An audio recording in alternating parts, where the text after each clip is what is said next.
No! Oh, come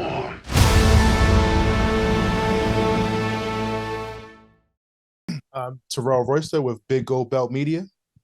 How you doing, Terrell? How you doing today? I'm good. Nice to meet you.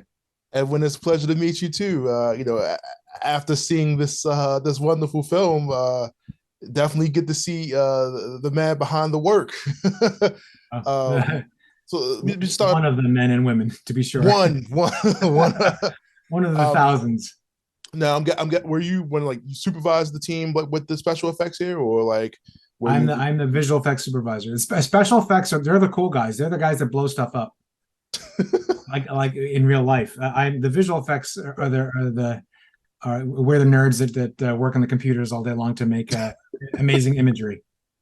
Now with the special effects, the visual special effects, what was one of the things that you guys definitely wanted to hit for this movie? Like, what was one of the things that you definitely wanted to stand out with this movie in particular?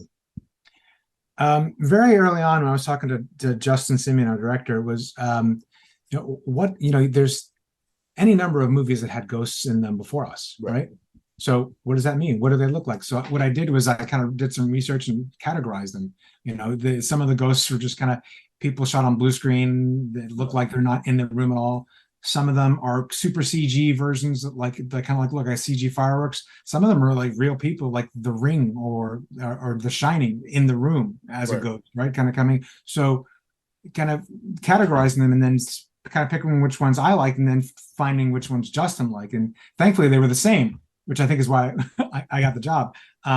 But he was very much a fan of the person in the room, kind of that creepiness of actually being in the room with something that you're not sure, is this person real? Is this person ghostly? What's going on there? So Justin very much early on wanted to have the ghosts be actors in makeup, right? So our job as visual effects was, okay, and taking that person who was filmed in the room, how do we kick it up a notch? We came up with this thing called, Dina came up with this thing called the ghost effect, which basically, another name for it we had was ectoplasmic effervescence. It was very much like, do you ever see the bioluminescent algae that when you move through the water?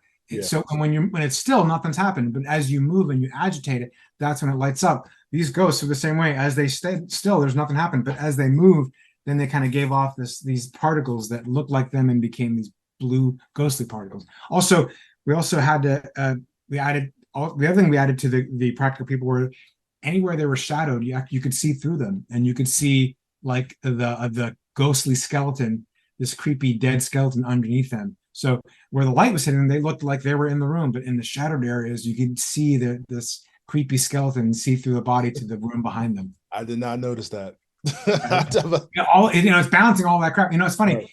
Right. When you look at the final product, you're like, oh, okay, and then you look at the original, you're like, oh, it's really you really see how much we worked with those guys to make them feel even more ethereal. Trying to find that balance between practical and like you said, the visual effects here. But one of the things I did notice when I was watching is like you said, even though the ghosts are transparent, they did feel like they had weight to them. You know what I mean? Like they didn't seem fake. They didn't seem like they were. It was like background, green screen or anything like that. Felt like they were actually in the room. So that's one of the things that definitely stood out to me. Like when I reviewed this, I was like, man, were these actual people? Or were they just like CG? Because it looks really really good. And like you said, would it been a difference of 20 years? I mean, you kind of, I mean, you taking full advantage of every progression of technology that we've had. When you're dealing with ghost movies, especially dealing with a movie of this caliber. Now, one of the particular ghosts that I had a question about was the Gordon's Fisherman ghost that that you guys had in the scene. This is where we first see our character use the ghost camera, right? And you have that flash. How did you guys want to figure out how you wanted that to look when the flash was like around? Because like you said, it's just like the particle effects, like you said, when you're going over it and you kind of see like the outer body. How did you decide how you wanted that to look when the shot was taken? Yeah, I've met with about 15 other reporters prior to this, and you're the only one who's asked that question. Oh. So thank you. Yeah, that was a hard, very much.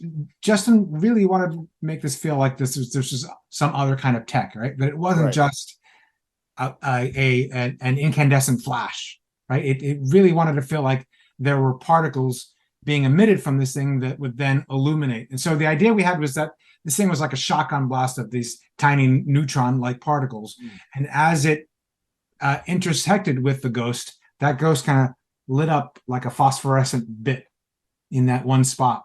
So these neutrons, these ghost particles, are allowing the ghost that's already there to appear in the area that the ghost particle has intersected with it. So the more particles, the more you get to see this ghost kind of light up just a little bit, kind of like a firefly, Right. in that one little bit. So our character uses this lens that he's invented to illuminate the mariner, and he uses it also when he gets stuck in that endless hallway to take a look at that ghost that's chasing the hatchet ghost that's chasing him down the hallway.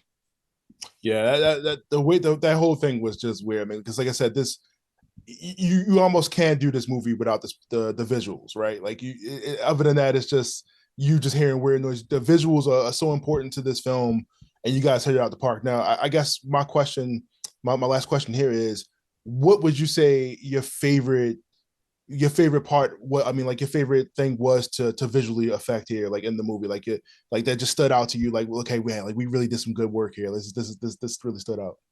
Yeah, I think the ghost effect in general that Dean Egg created was really, really great. I felt like it was a nice balance of having a character that was grounded and there, but then kind of like you don't know what you're seeing. It creates like a bit of mystery as to is that a real ghost? Is that a real person?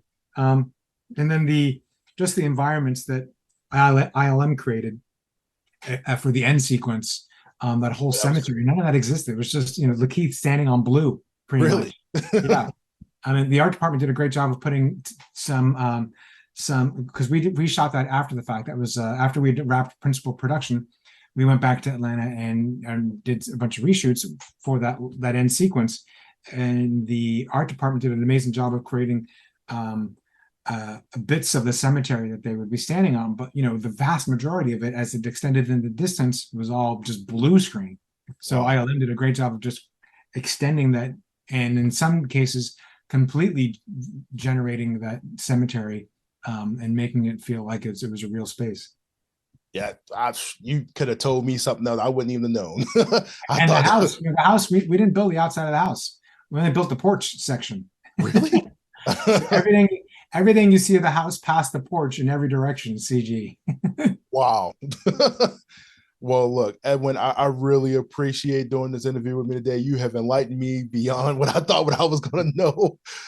Looking at movies in a completely different light now. Like, is anything real at this point when you walk in? But I'm glad you enjoyed it.